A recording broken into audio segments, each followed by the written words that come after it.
ராதே கிருஷ்ணா. வணக்கம். நான் உங்கள் சுகியம்மா பேசுகிறேன். அனைவருக்கும் ஆடி 18 நல்வாழ்த்துக்கள். என்னடா நாளைக்கு ஆடி 18 இன்றைக்கே சொல்கிறாங்கன்னு பார்க்குறீங்களா? 18க்கு நம்ம என்னென்ன செய்யணும் அப்படிங்கிறத இன்றைக்கே நம்ம தெரிஞ்சுக்க போகிறோம். ஆடி பட்டம் தேடி விதை அப்படின்னு சொல்லுவாங்க. எதுக்காக அப்படி சொல்லியிருக்காங்க? சித்திரை வைகாசியில் வெயிலோட தாக்கம் அதிகமாக இருக்கும்.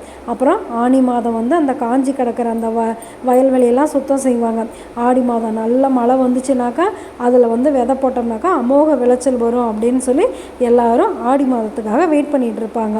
புதுமண தம்பதிகள், சுமங்கலிகள், கன்னிப்பெண்கள் இவங்க எல்லாருமே ஆடி 18 அன்றைக்கி நீர்நிலைகளுக்கு போய் அங்கே எல்லா வகையான சாப்பாடு, அப்புறமேட்டு பழங்கள் எல்லாமே வச்சு சாமி கும்பிடுவாங்க.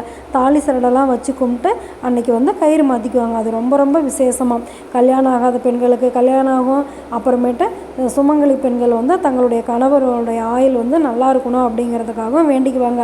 அது மட்டும் இல்லை, விவசாயம் எப்போவுமே செழிப்பாக இருக்கணும் அப்படிங்கிறதுக்காகவும் நம்ம நீருக்கு நன்றி சொல்கிறதுனால இந்த ஆடி 18 வச்சுருக்காங்க. இவ்வளோ சிறப்பு வாய்ந்த இந்த ஆடி 18 நாமளும் பயன்படுத்தி நம்ம வீட்டில் ஒரு செடி நடுவோம்.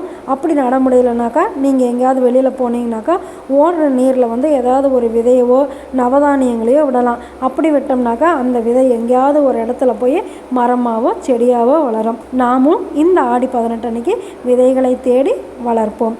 நமக்கும் நம் விவசாயத்திற்கும் எப்பொழுதும் நீர் கிடைக்க மாரியை தரும் அந்த மாரியம்மனை வேண்டிக்கலாமா? ஓகே, பாய். ராதே கிருஷ்ணா.